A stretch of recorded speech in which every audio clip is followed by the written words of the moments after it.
വായന കുറഞ്ഞുവരുന്ന ഈ കാലഘട്ടത്തിൽ തോക്കാട് തരങ്കിണി വായനശാല ആൻഡ് ഗ്രന്ഥാലയം നടത്തുന്ന വിദ്യാർത്ഥി വായന എന്ന പരിപാടിയിൽ പങ്കെടുക്കാൻ സാധിച്ചതിൽ ഞാൻ ഏറെ സന്തോഷിക്കുന്നു. ജ്ഞാനപീഠ ജേതാവായ MT വാസുദേവൻ നായരുടെ വയലാർ അവാർഡ് നേടിയ രണ്ടാമൂഴം എന്ന നോവലാണ് ഞാൻ ഇന്നിവിടെ പരിചയപ്പെടുത്തുന്നത്.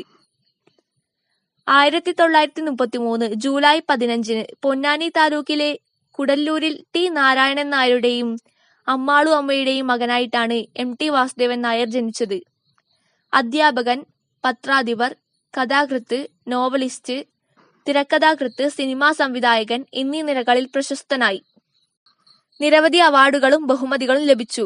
സാഹിത്യ സാംസ്കാരിക രംഗത്തെ വിവിധ മേഖലകളിൽ പ്രവർത്തിച്ചു കൊണ്ടിരിക്കുന്നു.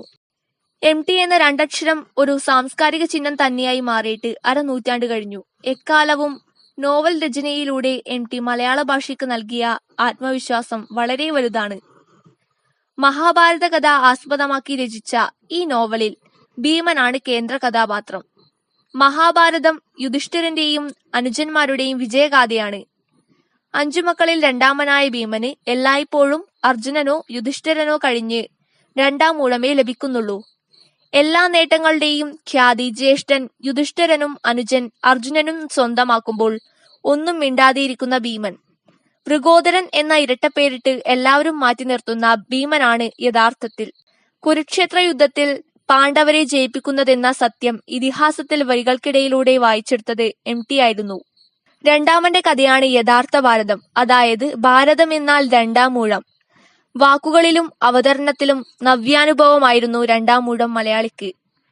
രണ്ടാമൂഴം വായിച്ചവരൊക്കെ കാലമേറെ ചെന്നാലും അതിലെ ഓരോ മുഹൂർത്തവും ഓർത്തുവയ്ക്കും. മഹാഭാരതത്തിലെ അത്ര തിളക്കമുള്ള കഥാപാത്രങ്ങളിൽ ഒന്നല്ല ഭീമൻ, പാണ്ഡവരിൽ രണ്ടാമൻ. ധർമ്മചിന്തയുമായി യുധിഷ്ഠിരൻ, വില്ലാളി വീരനായ അർജുനൻ, വില്ലനിൽ വില്ലനായ സുയോധനൻ, വാക്ചാതുരിയും എഴിവുമായി കൃഷ്ണൻ, സൗന്ദര്യത്തിന്റെ പ്രതീകമായ ദ്രൗപദി, അവരെല്ലാം അടക്കി വാഴുമ്പോൾ പിറകിലാകപ്പെട്ട ഭീമന്റെ കണ്ണീരാണ് ഈ കഥ.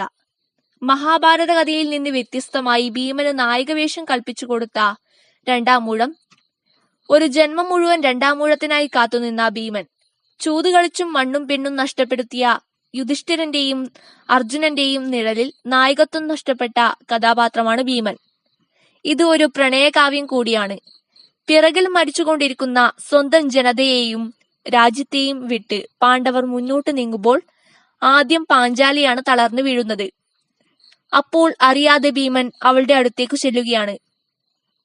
പാണ്ഡവരിൽ ഭീമന് മാത്രമാണ് പാഞ്ചാലിയോട് ഇത്രയേറെ പ്രണയം ഉണ്ടായിരുന്നത്. എന്നിട്ടും മൂപ്പുമുറ അനുസരിച്ച് അവന്റെ ഊഴം രണ്ടാമത് മാത്രം. മഹാബലവാനായ ഭീമന്റെ കഥകൾ തികച്ചും അതിശയോക്തി തന്നെയെന്ന് ഭീമനെ കൊണ്ട് MT നമ്മോട് പറയിക്കുന്നു. ശത്രുവിനോട് ദയ കാട്ടരുത്. ദയയിൽ നിന്നും കൂടുതൽ കരുത്തു നേടിയ ശത്രു വീണ്ടും നേരിടുമ്പോൾ അജയ്യനാവും. അതാണ് ഞങ്ങളുടെ നിയമം. മൃഗത്തെ വിട്ട് കളയാം, മനുഷ്യന് രണ്ടാമതൊരവസരം കൊടുക്കരുത്. വജ്രാകൃതിയിൽ സൈന്യങ്ങൾ നിരന്നു. വൈഡൂര കണ്ണുകളുള്ള സിംഹം കൊടിയടയാളവുമായി തേരുകൾക്ക് മുകളിൽ വെൺകൊറ്റ കുടയേർന്നു. ശംഖുകളും പിന്നെ ബേരികളും മുഴങ്ങി. പിന്നെ ധർമ്മയുദ്ധ നിയമങ്ങൾ. യുധിഷ്ഠിരൻ മുഖമുയർത്തി നോക്കി. എന്നിട്ട് വളരെ ശാന്തതയോടെ ഒരു വാക്കുമാത്രം പറഞ്ഞു: യുദ്ധം. MTയുടെ രണ്ടാമൂഴം എന്ന നോവലിലെ ചില ശ്രദ്ധേയമായ വാക്കുകളാണിവ. ഇതിലെ മുഴുവൻ കഥയും പ്രാധാന്യം സ്പർശിക്കുന്ന വാചകങ്ങളും പറയാൻ ഉദ്ദേശിക്കുന്നില്ല. വായനയിലൂടെ തന്നെ അനുഭവിച്ചറിയേണ്ട അത്ഭുതകൃതി ആയതുകൊണ്ട് തന്നെയാണ് ഇത്രയും ചുരുക്കത്തിൽ ഇവിടെ പരാമർശിക്കുന്നത്. ഇത്രയും പറഞ്ഞുകൊണ്ട് നിർത്തുന്നു.